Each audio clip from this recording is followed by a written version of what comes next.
My sister wanted to move her daughter into my apartment for free, but my niece showed up alone and ended up telling me her mother's entire plan. For context, I am 34 years old, I work full-time, and I have been renting a 2-bedroom apartment in a decent district for the past 3 years. The second bedroom is my home office, where I do freelance work after my day job to supplement my income, and I also use it on the rare occasions when I do not have to go into the office. My sister is 31 and lives about 3 hours away with my niece, who just turned 14. We grew up in a household where things were divided very unevenly. Over the years, our parents helped my sister a lot because she had my niece while she was underage and never finished school. Later, after she supposedly got her life back on track, they paid for her car repairs several times, helped her with rent when she was between jobs, and regularly took care of my niece whenever she needed it.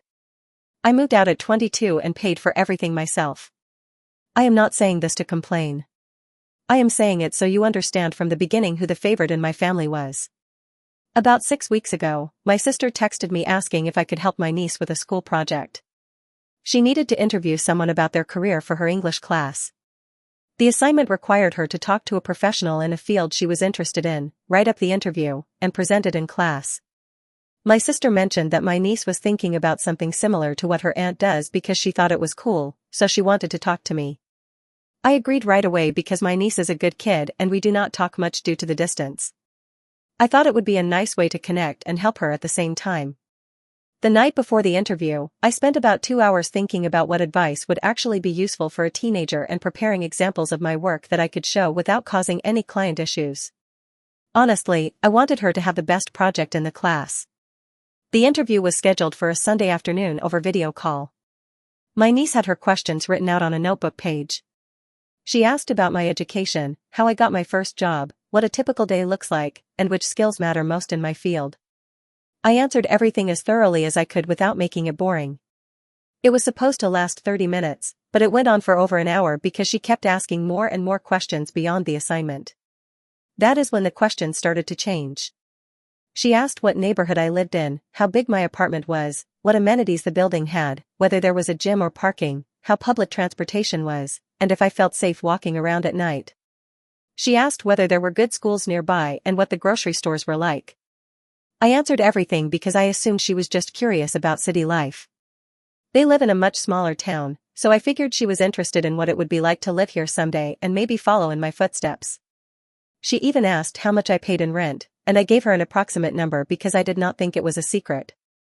By the time we finished, I had basically told her everything about my housing situation without realizing what was really happening.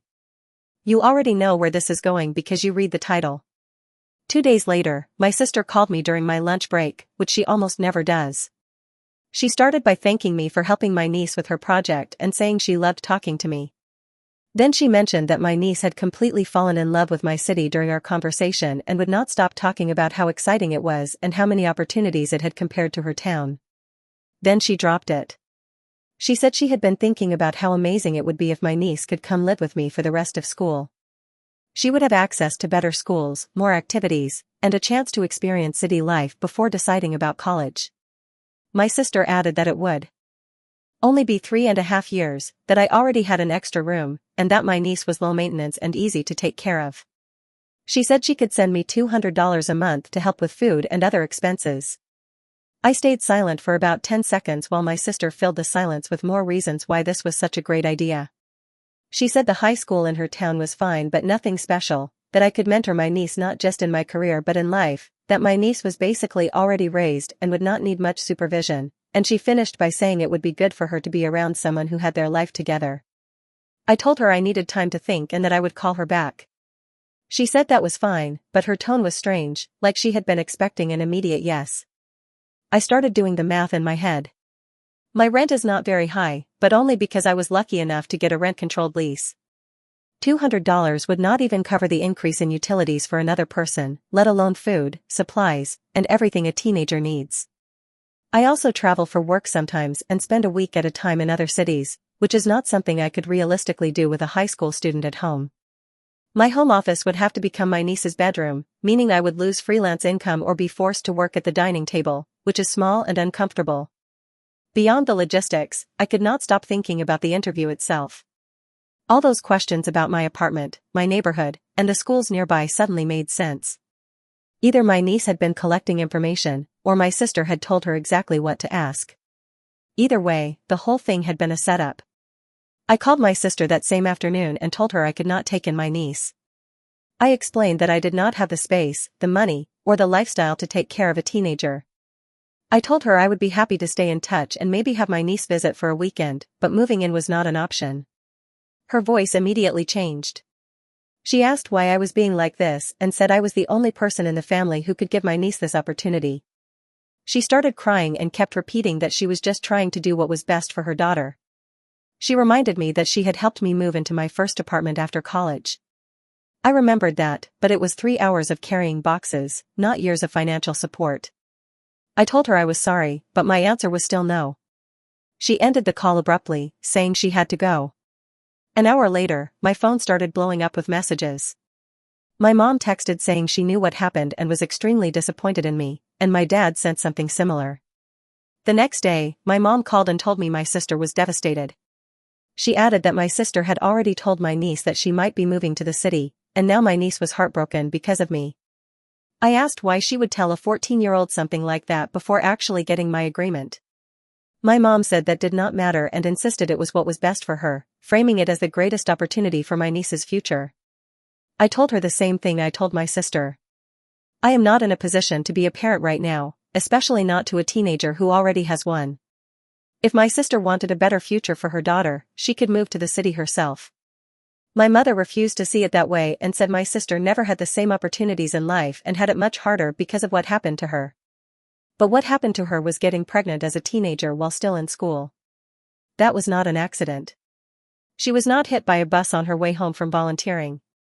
My mom called me selfish and a bad sister for mocking my sister's pain, but telling the truth is not the same as mocking someone. The messages kept coming the following week, mostly from my sister and my mother, urging me to reconsider. Some were from my sister's friends, people I had never even met, who introduced themselves as her friends. One said I was setting a bad example for my niece by teaching her that my career mattered more than family. Another said it was easy for me to act this way since I do not have kids and have had such an easy life. I blocked the strangers and muted my family. My brother eventually messaged me privately and said he thought I was doing the right thing and that I should stay strong. It was the only supportive message I received from my immediate family. The worst part is that I started questioning myself. Maybe I was being selfish. Maybe I should try to find a way to make it work. But every time I seriously considered it, I ran into the same issues. There was the money, and there was the fact that I do not want to be a mother, at least not right now. I would have to give up too much, and I was not willing to do that. My niece is not an orphan and she is not living on the streets. Letting her move in with me was not an emergency, and I still cannot get over the fact that my sister used my niece's school project to inspect my apartment like she was planning a heist. I have not spoken to my sister since that call 2 weeks ago, and her messages remain unread. My parents have almost completely stopped contacting me as well. A few days ago, my niece messaged me to thank me for helping her with her project and told me she got an A on her presentation. She did not mention moving at all. I do not know if that means she truly had no idea about my sister's plan, or if she knows that what her mother did was wrong. Update 1. I honestly thought my story would not have a follow-up because things had started to calm down, but last Sunday morning, while I was still in my pajamas making coffee, someone knocked on my door at 7:45 a.m. I looked through the peephole and saw my mom. She does not live anywhere near the city, but she was lucky that I like waking up early, because otherwise her reception would have been much worse. She was also lucky that I already had coffee in my hand. People have been murdered for much less. I opened the door and asked her what she was doing in the city. She said she had woken up around 4 a.m. just to drive here and talk in person, all because I was not responding to her messages. The message she was clearly trying to send was that she wanted to talk, but doing it face to face was not going to change much. She walked in and sat down on my couch without being invited. That was when I noticed my niece standing in the hallway with a backpack and a duffel bag. My mom motioned for her to come in. My niece, Lucia, looked miserable. Her eyes were red and she avoided looking at me. My mom immediately launched into a speech about how she and my dad had been talking and had decided that my niece would stay with me because it was what was best. I looked at my niece and then asked my mother to tell me she had not brought her here kidnapped. I wanted to know if my sister even knew they were here, because it looked like she had been taken in the middle of the night and thrown into a car. My mom replied that my sister agreed with this plan because it was the right thing to do in this situation. She then continued with the usual family arguments, sacrifice, and how my grandmother had taken in a relative for a year when their parents divorced. She said that I had always been so independent and capable that I sometimes forgot other people needed help. She assured me that my niece would not ask for much, just a place to sleep and someone to make sure she went to school, looking at her and asking, "Isn't that right?" She said my sister would handle everything else.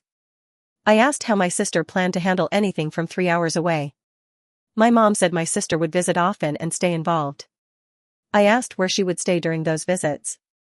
Probably here, since there was space in the living room. I asked her directly if my sister was planning to move to the city. My mom became defensive and said she did not know what I was talking about. I asked again, and she admitted that my sister had mentioned possibly relocating once my niece was settled and happy, but that was not the point right now. For me, it absolutely was the point, because I wanted to know where she planned to live when that happened. My mom had no answer. So, instinctively, the answer was my apartment. I told her she needed to take my niece back home. My mom refused because she did not want to waste such a long trip. I told her she had already wasted it the moment she hit the gas leaving her house. My niece started crying. My mom hugged her and said to me, "Look what you're doing to this child." I told her I was not doing anything to her, that my sister and apparently my mom were the ones dragging her into something that had nothing to do with her. My mom grabbed their things and told my niece they were leaving. She said she was disappointed in me and that she had not raised me to be like this, and that my dad would hear about it. Then they left. I sat on the couch for about an hour staring at the wall. After that, I called my brother and told him everything. Later, I remembered that my niece's Facebook profile is public, so I checked her recent posts. There was nothing about moving or being excited about a new school. There was a photo from 3 days earlier with 2 friends at a birthday party. I scrolled further back. My niece plays soccer, she is in the drama club, and she has a close group of friends she posts pictures with all the time. Nothing suggested she wanted to leave her town. I thought about her face that morning in my apartment. She did not look excited or hopeful. She looked miserable and embarrassed. That afternoon, I received a message on social media from someone named Teresa, who said she was the mother of one of my niece's friends and that she needed to tell me something. She said she knew it was not really her place, but her daughter was worried and wanted her to do something. Teresa told me that my niece had been anxious for about a month because her mom was forcing her to go along with the plan to move. She said my niece loved her school and her friends and did not want to leave. She also said my sister kept telling her that the schools there were not good enough and that she would have no future if she stayed. Then came the part that made everything make sense. Teresa said my niece had told her daughter that my sister planned to move to the city but did not have the money to do it. Her plan was to move my niece into my apartment first and then, a few months later, move in herself, telling me it would only be temporary while she looked for her own place. Teresa emphasized that she had not heard this directly herself, but that this was what my niece and her daughter had been talking about. I thanked her. That night, my sister texted me saying she had heard I made my niece cry and that she did not understand what was wrong with me. She said she was just trying to give her daughter opportunities and that I was getting in the way because I valued my apartment more than my niece. I did not reply right away. I thought about it for a while. Then I messaged her back and told her that I knew she was planning to move to the city and that my niece was just her way in, and that I would not allow her to manipulate either of us. My sister called immediately and started yelling before I could even say hello. She said I was making things up and turning everyone against her. She swore she never planned to move and that I was paranoid. She added that I had always thought I was better than her because I had a better job and lived in a nicer place. I let her finish, then told her I had spoken to people who knew exactly what she was planning and that I was not going to argue. I told her my niece deserved better than being used as a bargaining chip, and that if she wanted to move to the city, she should save up and do it herself instead of trying to guilt me into housing her. My sister ended the call by saying I was a terrible sister and an even worse aunt. I have not heard from her since. My mom called me yesterday and said I had caused a huge fight in the family and that my sister was devastated. I told her she brought this on herself. My mom insisted that I did not understand how hard my sister's life is. I told her I do understand, but that does not mean I have to fix it by giving up my home. Update 2. Yesterday something happened that I absolutely did not expect, and now I do not know what to do with the information I have. My niece showed up at my apartment by herself. It was Tuesday around 4:30 p.m. I had just gotten home from work and was checking the mail in the lobby when someone said my name. I turned around and there she was, my niece, standing there with a backpack. She had taken the bus from her town by herself. The trip took almost 4 hours. I brought her upstairs and asked her if my sister knew where she was. She said no. She told her mom she was going to a friend's house to work on a project and stay the night. It was not the same friend whose mom contacted me before, but that friend was covering for her. She had to be back by the next afternoon or her mom would find out. I asked why she had come. She sat down on my couch and started crying, not like the time with my mom. She was completely inconsolable. When she finally calmed down, with the help of cookies and time, she told me everything. She said she never wanted to move to the city. She thought it was fine and all, but she loved living in her town with her friends. Her mom told her about the plan back in February and asked her to go along with it. My niece tried to say she did not want to, but my sister got angry and told her she did not appreciate anything her mother did for her. My sister kept repeating that the local schools were holding her back and that she deserved better opportunities, that living with me would set her up for success, and that if she refused, she was actually being selfish. The only person who really wanted to move was her mother. My niece admitted she felt guilty because her mom is always stressed about money and working non-stop, and she thought that agreeing might make her life easier. She told me my sister coached her on what questions to ask during the interview. She specifically told her to ask about the size of my apartment and the neighborhood because she needed to know if there would eventually be space for both of them. That made my stomach turn. She said that after the interview, my sister was euphoric, looking at job postings in the city and talking about how much better life would be there. She told my niece that once she was settled in my apartment for a few months, she would quit her job and move as well. They could tell me it would be temporary, but once they were already living there, it would be much harder for me to make them leave.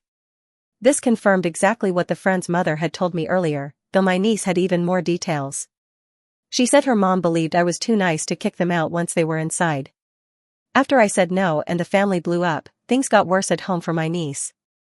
My sister called her names and said I hated her because I was a bitter single woman. She posted things on social media and read the comments out loud, but only the ones that supported her. There were other comments too, but my niece had already seen them. My sister told her that I hated her because I thought she was a parasite. The worst part was that my sister told several people she would be moving soon because she had a job opportunity. After my refusal, my niece had to go around explaining that the move was not happening. A 14-year-old ended up cleaning up her mother's mess. My niece also said she overheard her mom talking to mine about 2 weeks ago. My sister planned to wait a few months and try again, maybe over the summer, using a different angle that might make me give in. She mentioned something about simply showing up at my apartment with their belongings and seeing what would happen. If that did not work, they were considering inventing an illness for my niece to make it impossible for me to say no. They even planned to make it fairly realistic, though her mom did not give her details. My niece thought they might even hurt her, like breaking her arm, to use it as an excuse. I do not think my sister is that unhinged, but I understand why my niece is terrified. My niece kept apologizing over and over for being part of the plan. She said she should have refused from the beginning, but it was very hard to live with her mother when she was angry. I asked her what she wanted, not what my sister wanted or what my mom wanted, but what she actually wanted. She said she wanted to stay in her town. Her friends are there, her school is fine, and she likes her life. She also said she did not want to live 3 hours away from her dad. That part was new to me. I asked about her dad, and she said he had recently moved to about 20 minutes away from her town and that she sees him on weekends. She said it works well because they get along, and she does not want to be farther away. She added that her mom never mentions him when talking about the plan because she cannot stand him. My niece asked me not to tell her mom that she came to the city. She said her mom would lose it and probably take away her phone or ground her for the rest of the year, if not worse. She said she just needed to tell someone what was happening because she felt like she was going to explode from keeping it all inside. She could have told her dad, but my sister has primary custody and has threatened multiple times to lie in order to take it away completely. I promised her I would not tell my sister, but I told her I had to take her back to the bus station early in the morning so her mom would not notice. I did not want her traveling alone at night, and I also did not have a car to drive her back, so she agreed to send me constant updates and share her location for the entire trip. Before we left, I wanted to know more about her dad since I do not know him well. Her parents barely speak except about schedules and child support. I asked if she would like to live with him, and she said as long as she would not have to move far from her friends and her school, she would be okay with that. After dropping her off, I sat in my car in the parking lot for a while. Then I called my brother and told him everything. I made him promise not to say anything because I did not want my niece to get in trouble over this. My brother offered to have a face-to-face conversation with my niece's father so he would know what was going on. That is really the only help my niece has there, since we already know which side my mother is on. I told him I did not have the father's number, but he said he would casually talk to my niece and ask for it. We will see if she gives it to him. If not, I will try myself, but when I spoke to her, she said she did not want us to contact him yet because she did not want him getting into custody trouble. I do not know what kind of arrangement they have, so I am not sure if I am standing on solid ground or something about to collapse. Update 3. This morning I received a message from an unknown number. It was my niece's father, my brother-in-law. My brother had passed along my contact information. He said my niece had finally opened up about what was happening to my brother and then gave him her father's number, but only after making my brother promise not to get him into trouble. He said he had no idea my sister was planning to move and that he would be speaking with his lawyer about everything that had happened. He added that my sister had been making it difficult for him to see my niece for months, but my brother managed to find out that she had been threatening him with lies to take full custody. My niece's father did not know this before, but now his lawyer is handling it. He said he knew my sister could be difficult, but he had no idea how bad things really were. I told him I was relieved my niece had someone looking out for her and that I would stay in contact. That means I have been texting her to check how she is doing, but I try to do it while she is at school so her mother cannot read the messages. I do not know if I am getting her into trouble by messaging her during class, but for now it is the best arrangement we have. I have not heard from my sister. My mom called me this morning, but I did not answer. I want to say a few things to her, but I know much more now than she thinks I do, and I do not want to jeopardize my niece's father's chances. She left a voicemail saying we need to talk and that I need to stop being so difficult about everything. For now, neither she nor my sister has discovered that my niece took the bus to see me. I would have found out another way by now. My brother is also working directly with our brother-in-law and is ready to act in case of an emergency. He lives much closer to my niece than I do, though hopefully that will not be necessary since her father is only 20 minutes away as well. Right now, I am just crossing my fingers and hoping everything works out. Update 4. My sister found out that my niece had visited me. I never told her, but my niece admitted it during an argument. According to my brother, my sister completely lost it. She started shaking my niece and telling her that I was just poisoning her mind and that I had been messaging her to make her run away from home, that it had all been my plan. Because of that, she demanded my niece's phone to read our messages. My niece managed to message my brother and her father before the phone was taken away, but my brother arrived first. He took the phone from my sister and then took my niece with him, grabbing only a few things they could collect quickly. He could have waited for my niece to pack more, but my sister was acting aggressively. She was throwing punches at my brother, and although she could have turned that aggression toward my niece, he could not be sure how much longer the situation would stay under control. My sister-in-law arrived and put my niece in her car to take her away, while my brother got into his own car and was hit by my sister while trying to leave. During the drive, my brother called my brother-in-law to let him know what was happening, mainly so he would not show up at my sister's house and find her in that state. While all of this was happening, I was at work, so I learned what happened in pieces. First from my mother, who sent messages and calls saying my sister was devastated by everything she had caused. I did not understand what was going on at the time because I did not answer, but later my niece and my brother messaged me and explained everything. In the end, my brother-in-law requested a change in custody. He asked for full custody instead of just weekends. His lawyer used my sister's attempt to relocate my niece without informing him as proof that the current arrangement was not working, along with this incident of domestic violence. My sister fought it, but she did not have much to stand on. My niece was also asked about her preference for who she wanted to live with.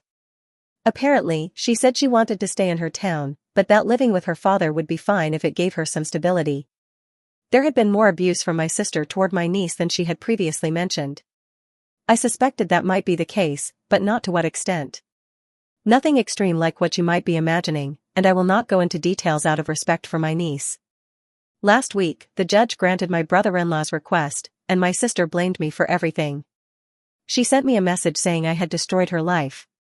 She lives in a small town, and everyone knows what happened that day when my brother showed up, as well as the fact that she lost custody. I did not respond. I blocked her, my mother, and my father. My father has not played much of a role in this story, but I can assume he is on their side right now. Fortunately, none of this seems to be affecting my niece at school. My brother and my brother-in-law are monitoring things closely in case she is bullied. Her friends have also been a huge source of support, from what she tells me. My brother and my sister-in-law invited me to dinner last weekend, which was the perfect excuse to spend time with my niece and be closer to the center of everything, since until now almost everything had happened several hours away. I also met my brother-in-law in person for the first time since he was invited. He told me about his plans to move closer to my niece's town so she can stay near her friends and school, since he can handle the commute to work. The complication right now is her mother and my mother. For the time being, he takes her to school in the mornings and sometimes picks up a few of her friends as well, listening to whatever music is currently popular in his car while they ride together. In the afternoons, either my brother or my sister-in-law picks her up. She is never home alone. She is always at my brother's place or at her father's house. If they move, the arrangement will likely continue, just with everything being much closer and easier. My niece and I text often. It was not a lie that she wanted to follow in my career footsteps, but she plans to attend a different university with a friend. That is still a long way off, but those are her plans. She speaks occasionally with her mother under a supervised visitation agreement, and so far her mother has been behaving decently. I am glad things have turned out relatively well. My niece is where she wants to be and she is safe, which is the most important thing. I still have my space, my privacy, and the ability to pay my rent. My sister says her life is ruined, but that is only because of her own stupid actions. Yesterday, my niece sent me a photo of herself with her friends at a soccer game. They all looked happy. Then she sent another photo with her father, my brother, my sister-in-law, and her kids, talking about having full custody. She is happy, and that makes me happy. She plans to visit me for a week during school break. I am going to plan some fun activities, and maybe we will even have a big sleepover if she brings one of her friends. I really hope this is my last update and that there is no more drama. Update 5. My niece spent almost 2 weeks with me, although unfortunately the friend who was supposed to come with her could not make the trip. It did not matter much because I think we still had a great time. We did a lot of fun things, like going out to eat, walking around the city, and going running together. You really feel old when you think you are in decent shape and then a freshly turned 15-year-old leaves you in the dust. I also showed her some aspects of my work while I handled a few freelance projects during her stay, which she enjoyed. She also had her birthday party, and I traveled to stay a few days at my brother's house so I could be there. What was not so great were the days for her father while she was on vacation with me. My sister must have found out, because she and my mom started harassing my brother-in-law, trying to pressure him into convincing my niece to accept a 50-50 custody arrangement. The harassment ended when both of them broke the side mirrors on his car after an argument where he told them he was not going to do it. They have since reached an agreement to pay for the repairs, and there is a restraining order that also covers my niece, since she is under his care. So not everything is good news, but despite all of that, I think things are okay. Update 6. I want to write one final update because people have been asking for it, even though there is not much left to tell. My mom has stayed away from all the drama after paying for the car repairs and complying with the restraining order. At that point, her reputation was already damaged enough. My sister has moved to another city after paying her share as well, though thankfully not to mine. To be honest, I do not know exactly where she moved, but I am certain it is not here. My brother still has her on social media, mostly just to keep an eye on things, and based on the photos she has been posting, it is definitely not my city. My niece is doing well. We talk constantly. She tells me about boys now, and I am not sure I am the best person to give advice on that, considering I have only been on a few dates here and there myself. But if there is one thing I can do, it is tell her to use protection if she ever becomes sexually active. And honestly, with the mother she had, I think that is already the most effective form of birth control in the world. She can look at her mom, see what her life turned into after a teenage pregnancy, and I seriously doubt she wants to repeat that.